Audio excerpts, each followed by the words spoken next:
Assalamualaikum warahmatullahi wabarakatuh. Alhamdulillahi rabbil alamin. Wassalatu wassalamu ala asrafil anbiya wal mursalin wa ala alihi wa sahbihi ajma'in. Subhanaka la ilma lana illa ma 'allamtana innaka antal alimul hakim. Rabbi shrah li sadri wa yassir li amri wahlul 'uqdatam min lisani yafqahu qawli. Wala hawla wala quwwata illa billahil 'aliyyil 'azim. Amma ba'd. Yang dimuliakan lagi dihormati Tuan Imam dan juga Tuan Bilal yang bertugas pada pagi ini. Yang dihormati lagi dikasihi pengurusi dan juga ahli jawatan kuasa Masjid Kampung Gong Tok Nasi. Seterusnya ahli jemaah muslimin muslimat yang saya hormati kasih sekian yang dimuliakan oleh Allah Subhanahu wa taala. Jadi insya-Allah pada pagi ini kita bersyukur kepada Allah Subhanahu wa taala kerana diberi kesempatan ruang dan peluang pada hari yang mulia penghulu segala hari, hari Jumaat yang pertama di bulan Ramadan, bulan yang Allah Ta'ala muliakan dia. Kita dapat sama-sama hadir ke rumah Allah Subhanahu Wa Ta'ala, dan saya cukup percaya dan yakin bahawa perkara begini berlaku bermula daripada awal Ramadan, dan insya-Allah sebelum-sebelum tu pun beginilah keadaan di masjid Gong Tok Nasi ni lah waktu subuhnya. Alhamdulillah. Di samping kita mengisi perkara-perkara yang diwajibkan oleh Allah Subhanahu Wa Taala, di antaranya pengisian yang kita kira sudah tertentu, iaitulah puasanya, kewajipan puasa bulan Ramadan. Baik muslimin muslimat yang saya hormati kasih sekian, firman Allah Subhanahu Wa Taala, syahrul Ramadan alladzi unzila fihi al-Qur'anu hudan lin-nas wa bayyinatin minal huda wal furqan faman syahida minkum asyhara falyasum wa man kana maridan aw ala safarin fa'iddatun min ayyamin ukhra yuridullahu bikumul yusra wa la yuridu bikumul usra wa litukmilul iddata wa litukabbirullaha ala ma hadakum wa la'allakum tashkurun. Bulan Ramadan adalah bulan yang di dalamnya diturunkan Al-Quran sebagai petunjuk bagi manusia dan penjelasan mengenai petunjuk itu, dan sebagai pembeza antara benar dengan yang batil. Oleh sebab itu, barang siapa dalam kalangan kamu yang berada di bulan itu, maka berpuasalah.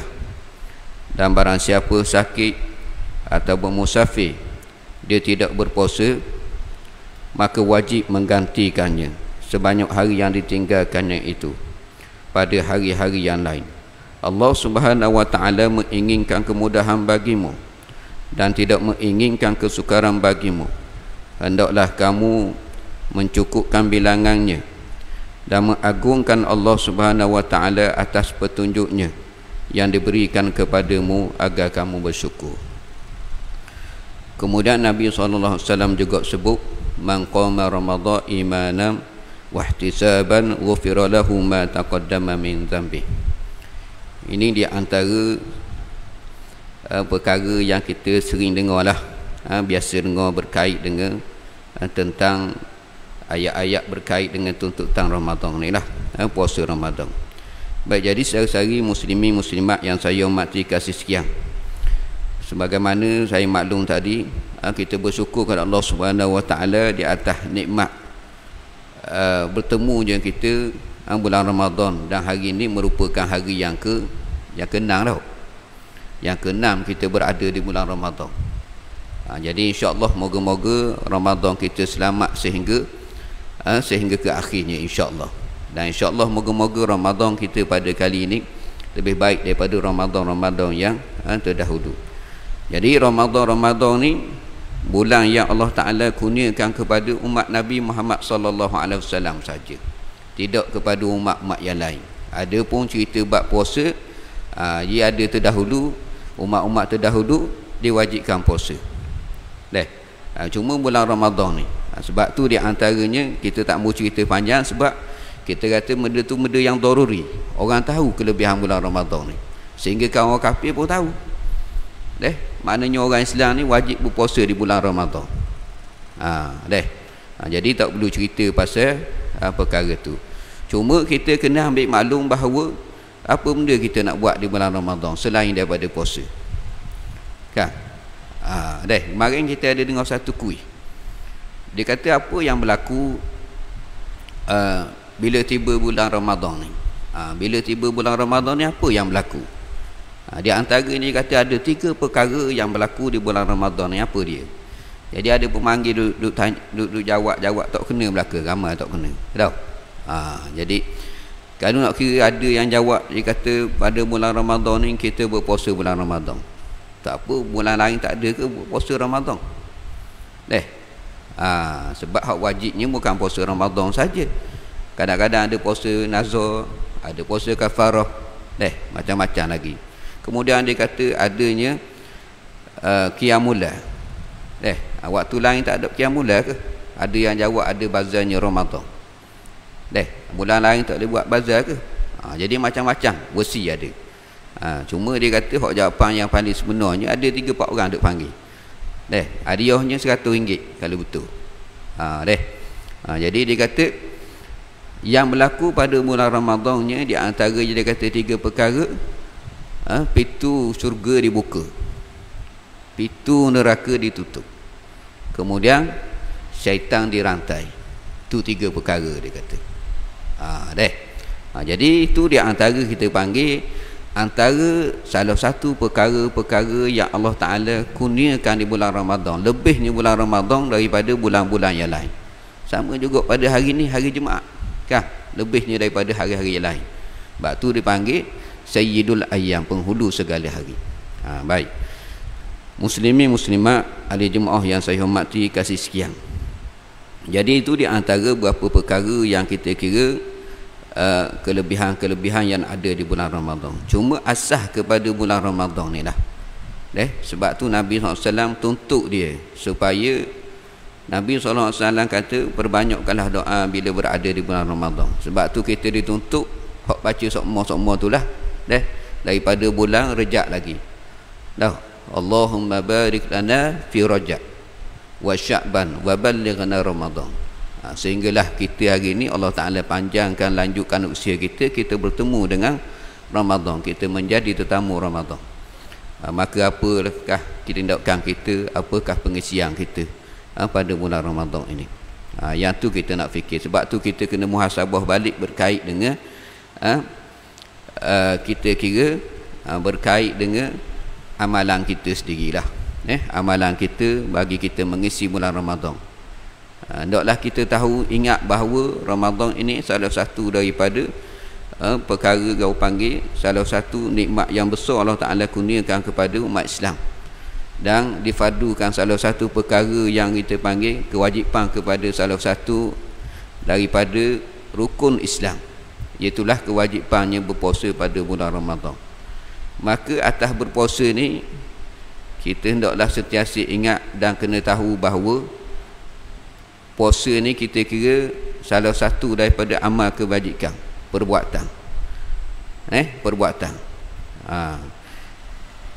Dan di antara salah satu orang panggil menyempurnakan kewajipan tersebut, antaranya kita kena tahu kaifiat bagaimana nak puasa. Puasa ni bukan sekadar lah kita panggil kita hanya menahan makan, menahan lapar dan dahaga sahaja.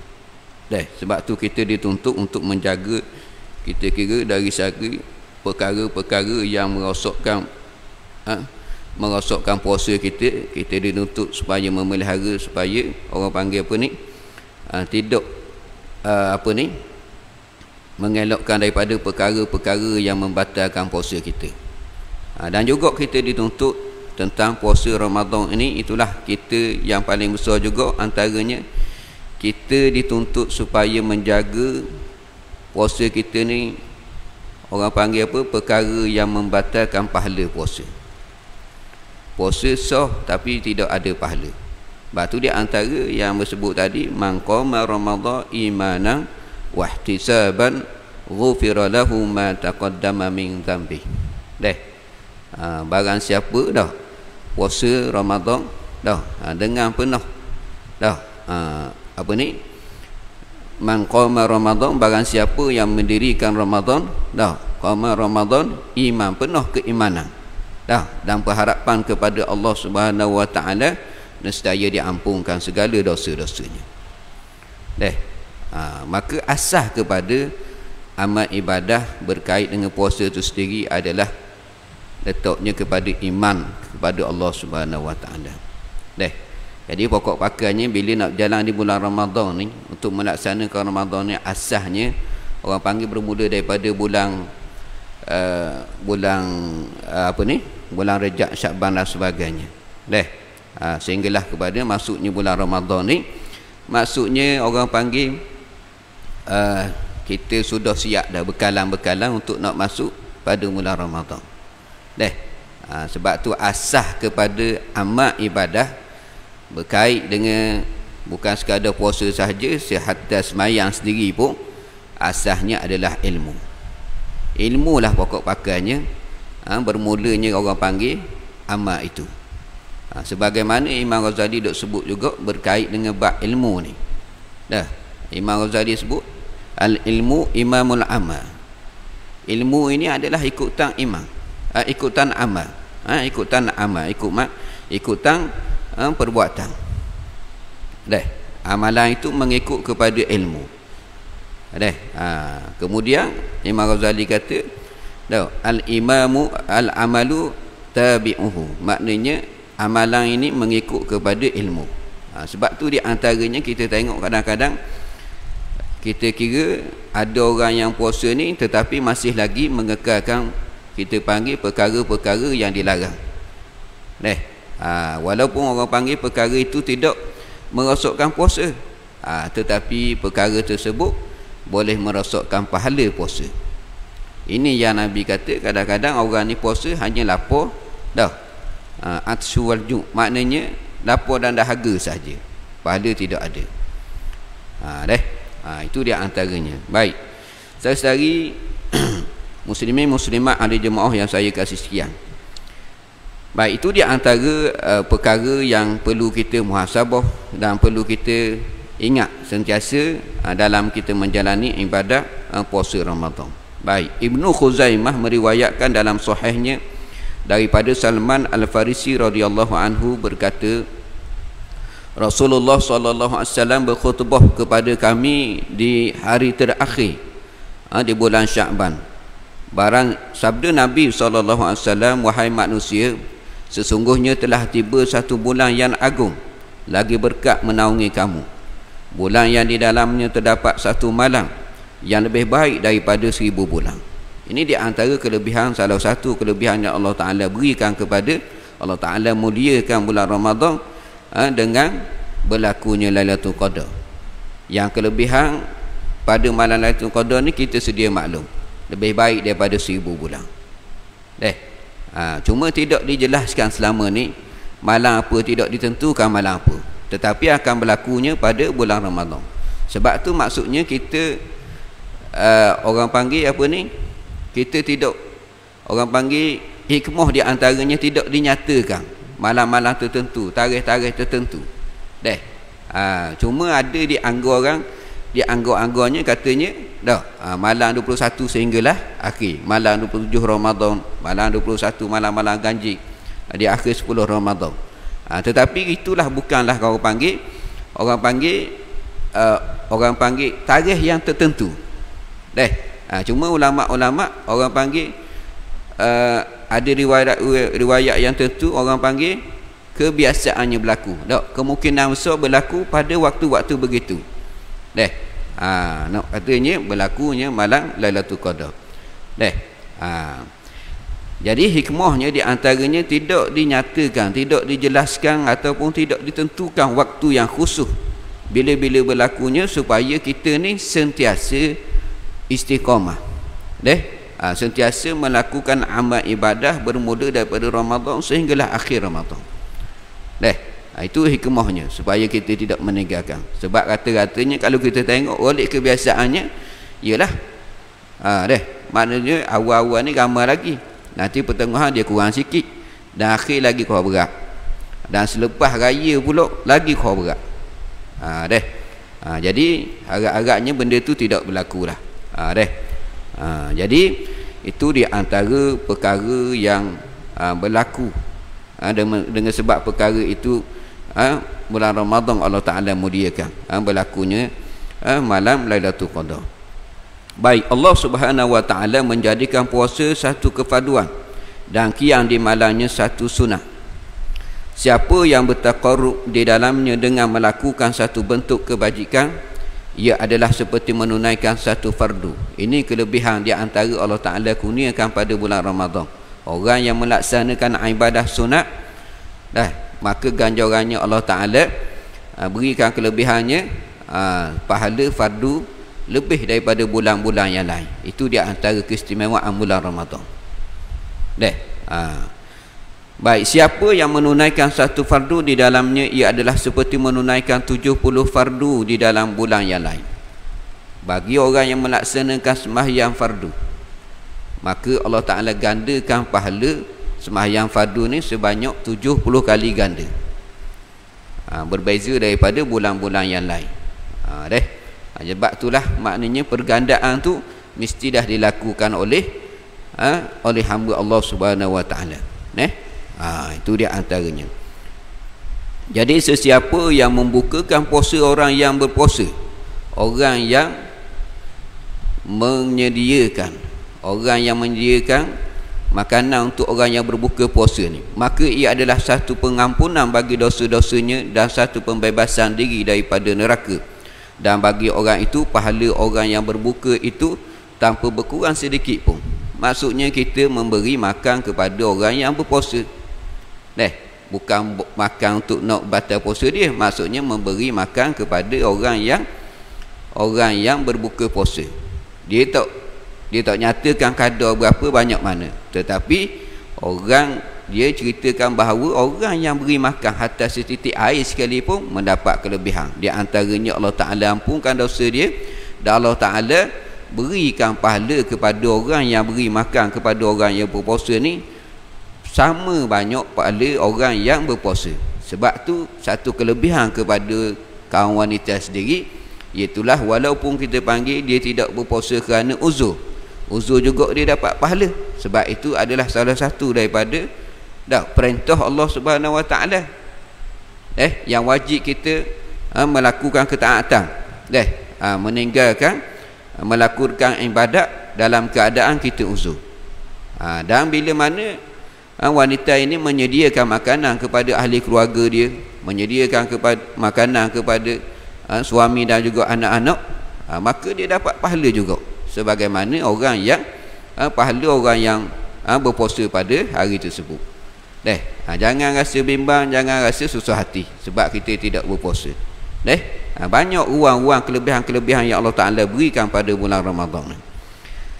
Baik, kemudian para sahabat berkata, wahai Rasulullah SAW, bukan semua orang daripada kami yang mempunyai sesuatu yang dapat membukakan puasa orang. Maknanya tidak semua orang yang mampu untuk nak beri makan orang ni. Maka jawab Rasulullah SAW, sabda Rasulullah SAW, Allah Subhanahu Wa Ta'ala memberikan pahala orang yang membukakan puasa orang dengan sebiji tamar. Paling-paling tak ada pun kumus putih, atau sehirup air, seteguk air, atau saki baki daripada susu. Hak kita minum, kita kosi, ataupun bagi kita minum, dah habis kita minum. Maksudnya siapa begitu? Maknanya naknya menggalak menuntut kita ni supaya orang panggil beri orang buka puasa. Atau menghirup air, atau terhirup air, atau saki baki daripada susu. Ia adalah bulan yang di awalnya rahmah, dan di tengahnya pengampunan, dan di akhirnya pembebasan daripada api neraka. Awaluhu rahmah wa awsatuhu maghfirah wa akhiruhu itqum minan nar. Ini disebut tentang orang panggil dia punya kelebihan-kelebihan yang ada pada bulan Ramadan. Baik muslimin muslimat saudara-saudari yang saya hormati kasihan. Jadi di antara sebahagian ni memanglah bila masuk pada bulan Ramadan kita akan duk cerita pasal kelebihan-kelebihan yang ada pada bulan Ramadan. Tujuan apa sebenarnya? Dia cerita tentang kelebihan-kelebihan ni. Tidak lain tidak bukan supaya menggalakkan kita untuk melakukan amal ibadah. Melakukan amal ibadah, memperbanyakkan amal ibadah. Dan juga bulan Ramadan ni dianggap juga sebagai bulan sabrun. Syahrul sabrun, bulan yang perlu banyak sabar, bulan yang banyak dengan ujian. Bila orang panggil gaji mahal, kerja dia beratlah sikit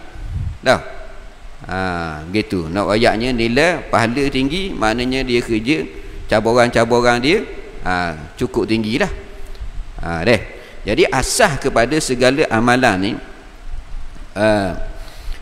asas kepada amalan tadi sebagaimana saya sebut berkait dengan bab ilmu. Bukan kata bergantung kepada bab puasa saja, bahkan balik kepada bab semayang tu sendiri. Baik muslimin muslimat yang saya hormati kasih sekian, ini berkait dengan satu pengalaman di awal Ramadan baru ni. Satu orang panggil situasi berlaku baru ni, lebih kurang hari kedua Ramadan baru ni. Satu masjid tu kita pergi semayang. Kita pergi semayang subuh waktu gini subuh. Bila semayang ni Tok Imam orang berumur dah. Jadi dia ada 3 Tok Imam. Yang Tok Imam satu ni orang yang berumur dah, Tok Imam yang kedua ni orang yang pertengahan umur, yang ketiganya imam yang muda. Tapi biasanya yang Tok Imam berumur ni memang dia baca panjang lah. Dia baca panjang. Jadi orang berumur macam-macam dah ada lah. Jadi dia baca panjang waktu tu hanya selesai pada rakaat yang pertama saja. Selesai pada rakaat, saya tak ingat dia baca surah Ar-Rahman ke apa, panjang lah. Jadi habis rakaat pertama tu, daripada sujud nak naik kepada qiyam tu, jadi dia duduk senyap sekejap. Sudah-sudah bunyi dia kata ke depan. Jemaah dia belakang ni dalam 3 soh itulah. Kita duduk soh yang ketiga dah. Maknanya adalah tutup bila pun duduk soh yang pertama apa gitu gini. Dia duduk tengah, jadi masjid tu sepi. Sudah-sudah bunyi ke depan bunyi. Ke depan. Lepas tu pakat senyap belaka. Dah orang tengah semayang kan, senyap lah. Subuh. Jadi adalah Tok Imam, Tok Bilal. Tok Bilal dia orang yang seusia juga dengan Tok Bilal. Tok Bilal pula dia duduk tengah begini, pintu keluar ikut sana. Jadi Tok Bilal dia duduk situ. Sini tak ada pintu keluar. Jadi ke mana-mana Tok Imam kena lalu juga kot tu. Sebab semayang dia batal dah ni. Dia nak kena lalu juga. Jadi lepak-lepak lah gitu. Sebab ada emergency kecemasan waktu tu. Dia pun tubik lah. Jadi Tok Bilal yang ambil gati dia ni, dia biasanya baca, dia akan baca surah Sabihi pada rakaat yang pertama. Dari bangun pergi ke depan tu, dia buat keset pergi ke depan, dia baca surah Sabihi kan. Dia baca surah Sabihi begitu gini. Itu rakaat yang kedua. Lalulah Tok Imam ni dia rokok, dia i'tidal. Tok Imam ganti tadi. Bila tadi dia rokok, dia i'tidal, terus dia sujud. Tak ada kunut lah. Dia tak baca kunut. Okey. Jadi tak ada apa lagi, jemaah relax lagi kan. Lalulah dia pun sampai kepada lepas pada sujud yang kedua, dia pun bangun. Nak bangun lagi ni. Maksud jadi 3 rakaat situ. Kan? Dia bangun. Dia bangun masing-masing duduk senyap belaka. Jadi duduk diam belaka. Lepas tu saya betulan ada belakang tu, saya pun sebut subhanallah. Barulah turun. Turun. Jadi hak ada belakang-belakang ni, kita kira orang yang ada serban, orang yang ada jubah, orang yang ni, orang yang cukup dekat semayang. Tapi nak royaknya, kita kira lepas pada tu Tok Imam Tok Bilal ni turun sujud sawi dan sebagainya lah. Tapi riuh lah waktu tu, riuh. Nak royaknya walaupun duduk di belakang imam tidak mampu orang panggil tidak mampu nak orang panggil untuk nak mengendalikan situasi yang begitu. Itu nak royak. Itu puncanya ilmu sebenarnya. Punca ilmu sebenarnya.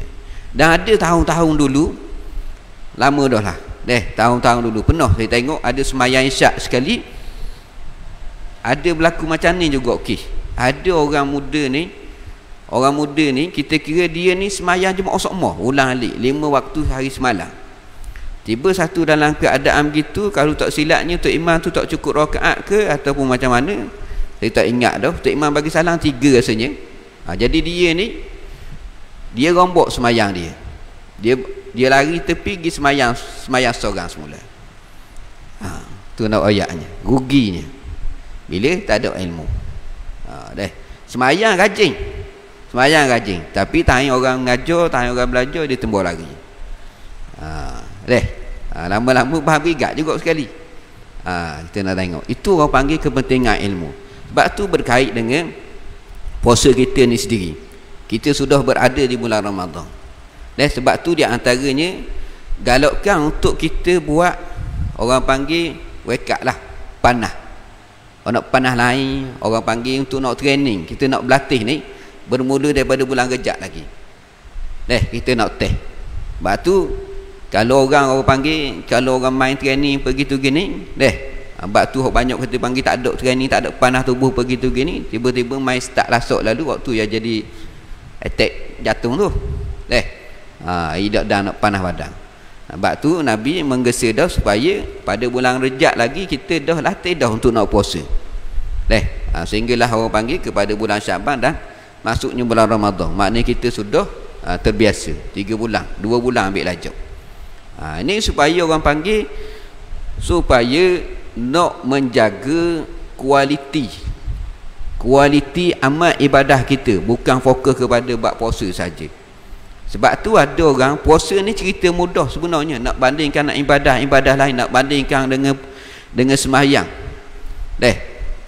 Sebab tu kita tak heran orang yang puasa penuh, kita tak heran, dan mungkin kita tak pernah jumpa pun orang yang sembahyang tetapi tidak puasa.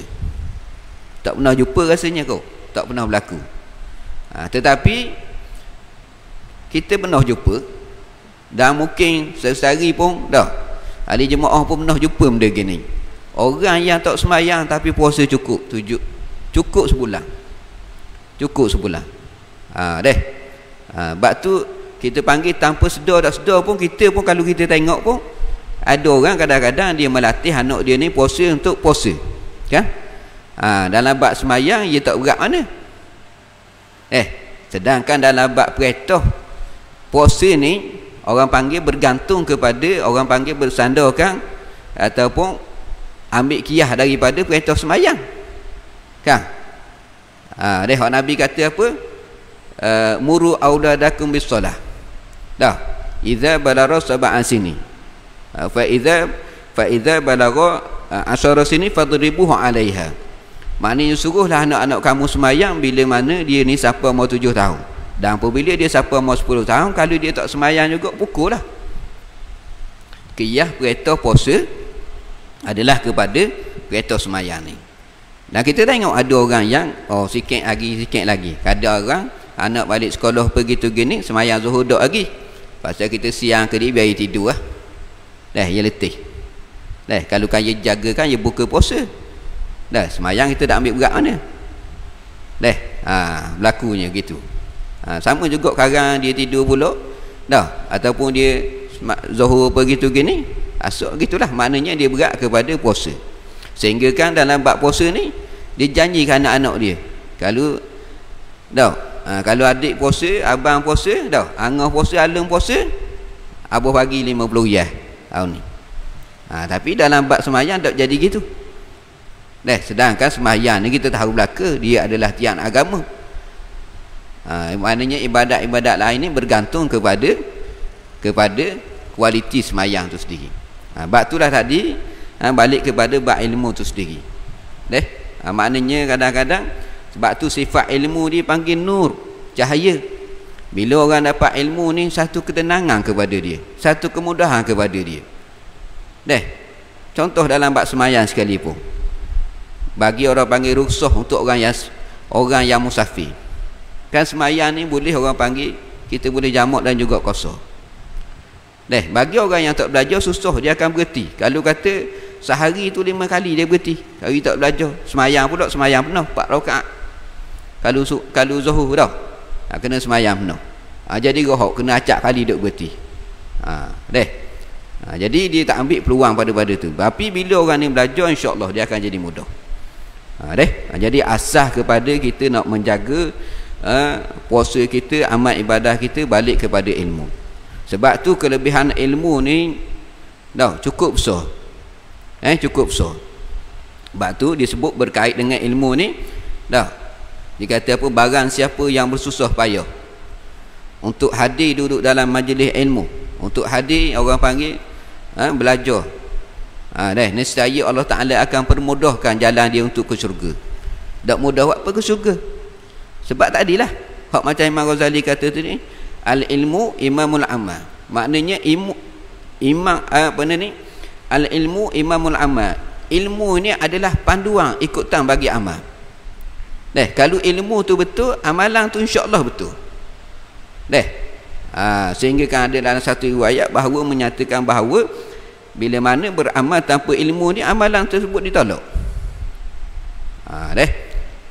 Itu dia antara orang panggil kesannya kepada amal ibadah tanpa ilmu. Jadi saudara-saudari muslimin muslimat yang saya hormati kasih sekian, ayuhlah kita sama-sama kita panggil, kita muhasabah balik dan kita ambil peluang-peluang, ruang-ruang yang ada ni, kita belajarlah. Kita belajar. Bukan nak kata orang masjid Gontan Asik ni tak belajar, cuma orang panggil galakkan kepada diri saya sendiri, dan juga kita panggil ingatan untuk bersama sebagai tazkirah kepada kita bersama ni, supaya ambil peluang, ambil ruang. Kita orang panggil utamakan kepada belajar. Dalam bab hal dunia pun, bila mana orang ni belajar, orang panggil ada ilmu ni, dimuliakan. Dimuliakan ataupun diutamakan. Begitu juga dalam bab amal ibadah.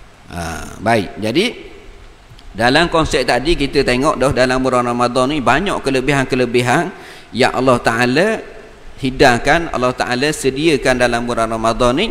Cuma kita ni ada maklumat ke tak, kita tahu ke tak apa benda nak buat di bulan Ramadan. Sebab tu dalam bab puasa ni kan, dia ada rukun dan syarat dia puasa ni. Maksudnya rukun-rukun ni apa? Rukun ni dia panggil sesuatu itu tidak menjadi tanpa dia. Rukun lah. Umpamanya macam semayang tak baca Fatihah, walaupun semayang. Sebab tu semayang ni dikategorikan sebagai ada pembahagiannya kepada 3 rukun. Dia ada rukun qalbi, rukun qaudi, rukun fi'li. Hak benda-benda yang kena orang panggil mesti buat, wajib buat, wajib ada dalam ibadat kita. Hatta nak buat semayang sunat sekalipun, 3 perkara ni tidak boleh ditinggalkan. Apalagi dalam bab puasa. Bab tu puasa ni bukan sekadar kita lapar dan dahaga saja, kita kena patuhi dia punya rukun dan syarat itu, kena penuhi semua tu. Dan cuma tangga-tangga penyempurnaan dia tu. Sebab tu kita kena belajar perkara-perkara yang mesti buat, perkara-perkara yang mesti orang panggil kita tinggal, dan perkara-perkara yang boleh merosakkan puasa kita ni, kita belajar bukan tujuan kita nak beramal, tetapi tujuannya adalah kita nak pelihara ibadat kita ni supaya tidak terkena perkara-perkara yang merosakkan amal ibadah. Kesannya adalah ibadah tadi tidak jadi ataupun tidak sah. Itu dia antaranya. Macam contoh kita tahu bahawa asas kepada puasa ni orang panggil imsak lah, tahan daripada makan dan minum ataupun perkara-perkara yang membatalkan puasa. Bermula bila? Bermula bila? Maknanya bermula daripada subuh sehinggalah terbenamnya matahari. Dia ada tempoh-tempoh yang tertentu. Maksudnya bila kita makan dalam tempoh tersebut, puasa kita tak jadi. Itu. Di antaranya hak perlu kita ambil tahu. Kemudian pula orang yang berlaku, contoh kata orang yang orang panggil insiden-insiden yang boleh berlaku, antaranya contoh di antaranya daripada subuh sehingga ke maghrib. Contoh hak yang berlaku dalam radio Sarawak bawah ni ke apa? Sarawak ke Sabah bawah ni? Maknanya tu bila ia bawa dah. Ia bawa semua pakat buka di Sarawak bawah ni. Dah stesen radio minta maaf semula. Dah. Maknanya kena qada belakalah puasa tu. Sebab tu ada dalam kaedah dah. Ulama-ulama jawab berkait dengan kaedah. Orang yang buka dengan terlupa tadi dah. Terlupa dengan orang yang buka dalam keadaan kita panggil buka tersalah. Tersalah ataupun ada buka dengan terlupa. Itu cerita lain. Kalau orang yang buat sesuatu dalam keadaan lupa, maka itu orang panggil tidak membatalkan puasa. Ni contoh kayak gitu. Tubik ni nak dah. Maknanya tubik minum air. Lepas tu kawan tegur, kau puasa ni, kita pun tinggal selalu tak minum air. Maka waktu tak batal, orang panggil terlupa. Tapi hak ni dia orang panggil dia tersalah, tapi dia tahu dia puasa. Hak tu yang menyebabkan batal puasa, sebab dia tahu dia puasa. Hak ni dia dah ingat tadi, hak minum air tadi dia tak ingat dia puasa. Hak tu tak batal. Itu beza dia. Sebab tu orang tanya buat apa dia ni batal. Dah kan benda tu dia salah. Ni pula apa dia tak batal. Dia minum juga. Ni dia terlupa. Benda lain tu. Tersalah dengan terlupa cerita lain. Gitu. Itu dia antaranya. Sebab tu pentingnya ilmu sebenarnya. Pentingnya ilmu. Zaman budak-budak dulu, zaman budak-budak dulu orang kata kita duduk kapung begitu gini, mak suruh koyok nyo begitu gini, koyok nyo dah biasalah tengok ada tumbung dalam nyo dah. Nyo kan. Lah ni mudah dah. Dia ni beli siap dah, nyo depan ni beli siap satang siap dah begitu gini. Dulu dah mana ada pokok nyo begitu gini, ada nyo tu dah koyok tengok ada tumbung. Dekat nak buka biasanya lepas so lah nak buat apa gitu gini. Jadi koyok begitu tumbung ada, makan tumbung minum air. Budak-budak kan. Mana ke tahu. Jadi makan lah apa. Jadi dah bila kata Allah batal ada puasa. Jadi apalah puasa mula lah. Jadi makan lah. Budak-budak ayat ni bukan orang tua. Tapi boleh jadi juga orang tua. Sebab tu tadi kita kata kita tak boleh orang yang puasa, orang yang orang panggil puasa tapi tak semayang, tak boleh. Ramai tau. Sebab puasa benda mudah kan. Puasa cerita benda kena tinggal belaka. Maknanya tak buat kita tinggal. Dia pun semayang kena buat, kena ambil air semayang, kena rokok, kena berdiri, kena sujud. Puasa tak tinggal. Lama ni kita makan, kita minum. Kita tak makan, tak minum. Dan benda tu orang tak nampak. Begitu. Sebab tu tanda-tanda orang puasa dengan orang ni payah nampak. Orang kenyang pun buat tubik loli kita puasa. Tak boleh kita panggil nak ukur dalam keadaan tu. Sebab tu dia antaranya dia kata ini bergantung kepada takwa kita kepada Allah Ta'ala. Jadi asas kepada ibadah kita adalah ilmu. Jadi sesari yang saya hormati kasih siang, saya tak nak panjang dah cukup dah sekadar tu. Cuma sebagai peringatan kesimpulan apa yang saya sebut pada pagi ini, itulah berkait dengan orang panggil persiapan kita dalam sebelum kita melakukan satu-satu amalan. Itulah asasnya balik kepada ilmu. Jangan anggap ilmu ni orang panggil ilmu ni adalah sesuatu kita remehkan satu-satu ilmu. Jangan. Sebab tu kita faham orang panggil sesuatu kita nak buat benda yang perkara yang kebajikan ni, dia halangan dia cukup kuat. Sebab tu ceritanya kita nak masuk duit dalam tabung masjid dengan kita beli benda lain. Kita nak beli rokok sebuku harga RM20. Minta maaf orang isap rokok, tapi nak royak perbandingan dia, kita tak rasa sesak nafas pun. Walaupun isak susu tapi kita buh singgit dalam masjid, kita mari mikir ni, dia duk gelora dalam dada, gelora dalam perut, gelora dalam kepala, mari duk mikir, kalau aku dah ubuh dalam sejid tadi dah, maknanya boleh tambah lagi benda-benda lain. Itu dia antara ujian dia kan. Sebab tu kadang-kadang di bulan Ramadan ni, benda-benda yang tak ada di luar Ramadan ada dalam ni, ada dalam ni berlaku. Sebab itu ujian-ujian ni adalah salah satu orang panggil untuk nak menguji tahap orang panggil keimanan kita kepada Allah Ta'ala, tahap kepatuhan kita kepada Allah Ta'ala. Jadi orang panggil benda tu dari segi cabaran halangan itu orang panggil benda normal dah. Mana ada orang panggil buat baik tak semudah daripada buat jahat. Kita nak royaknya. Tapi balik kepada benda tu jadi mudahnya dengan sebab ilmu. Sebab ni cerita kita kira halangan untuk buat baik ni orang panggil benda ni adalah daripada hidayah dan juga taufik daripada Allah Subhanahu Wa Taala, daripada izin Allah Subhanahu Wa Taala. Kampung kita ni kampung Konton Nasi ada ramai ni ke? Ramai lagi dah orang yang ada kemudahan, yang boleh mari masjid, orang yang duduk dekat masjid, banyak kemudahan. Tapi tak siapa sini. Sebab apa? Sebab apa?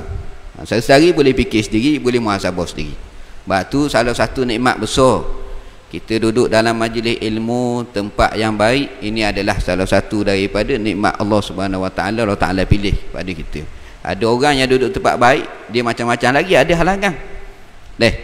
Sebab tu cerita hak benda baik ni, dia kira dia punya selera dia kurang sikit. Selera dia kurang.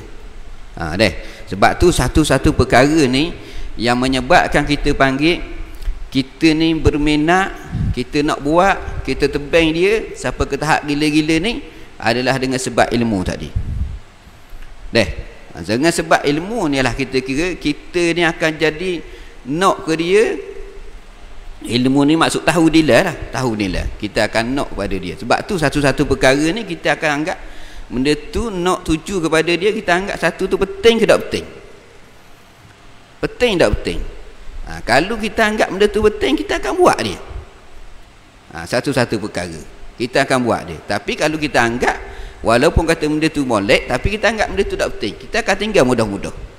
Itu konsep kita buat.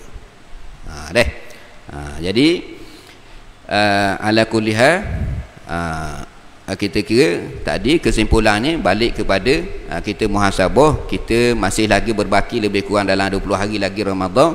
InsyaAllah kita ambil ruang dan peluang mana-mana ada kita kira ruang-ruang untuk kita tambah ilmu, pengetahuan kita dalam kita orang panggil usaha kita untuk nak menyempurnakan kesempurnaan amal ibadah ni. Kita ambil lah peluang dan sentiasalah kita berdoa kepada Allah Subhanahu Wa Taala, moga-moga Allah Taala bagi taufik kepada kita, bagi hidayah, bagi kesedaran kepada kita, bagi kekuatan kepada kita untuk nak ambil peluang tu dalam kita menjalani ibadah. Sebab tu kita buat amal ibadah ni bukan kerana kita sihat tubuh badan, bukan kerana kita orang panggil kita ni orang muda, bukan kerana kita ni orang yang sudah bersara tak ada kerja lain, mari, bukan. Asas kepada ibadah tadi imanan, atas keimanan kita, keyakinan kepada Allah Ta'ala. Sebab tu orang panggil asas kepada semua sekali perkara ni balik kepada hak agama. Agama ni apa sebenarnya? Sebelum kita tutup, agama ni apa sebenarnya? Hak dikatakan agama ni apa? Dia ada hak curang lanjut tu agama Buddha, hak kampung Cina tu agama ada Hindu dan Buddha dah. Ada Buddha juga dah. Agama Kristian. Apa maksud agama? Kita kata puasa ni juga salah satu daripada perintah agama. Apa itu agama? Agama. Dan agama pula dia ada rukun kepada agama. Orang ngaji, kalau ngaji tasawuf Islam tu apa, dia berkait dengan bab rukun agama. Ada orang kata agama ni adalah kepercayaan. adalah agama ni orang panggil satu pendirian hidup, satu pegangan. Ya, betul belaka. Betul belaka. Tetapi yang paling mudahnya kita panggil agama ni, kita nak faham, adalah dia panggil peraturan. Sebab tu kita cakap, kalau kita tengok-tengok orang cakap buat pelik, dia buat kerja benda gini macam orang tak ada agamanya. Maksud ni dia buat kerja tak ikut agama, tak ikut hukum akal, tak ikut peraturan. Dia cakap benda gini macam orang tak ada agama. Maknanya cakap tu, cakap tak ikut undang-undang, tak ikut peraturan. Itu agama. Agama ni adalah undang-undang, peraturan, hukum hakam, ketetapan yang datangnya daripada Allah Ta'ala melalui Nabi-Nabi ataupun melalui Rasul-Rasul alaihissalatu wassalam ataupun melalui Nabi sallallahu alaihi wasallam.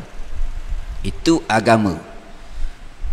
Sebab tu dia panggil, apa itu agama, sumber dia daripada mana, siapa yang bawa. Sebab tu kita kena belajar antaranya tadi, agama ni adalah hukum. Hukum ni mari daripada siapa? Tuang kepada hukum. Lepas tu siapa yang bawa? Sebab tu kita wajib tahu, wajib belajar orang panggil asas kepada agama, rukun kepada agama, akidah, syariat, tasawuf ataupun ihsan tu lah. Apa ni panggil iman, Islam, iman dan ihsan tu.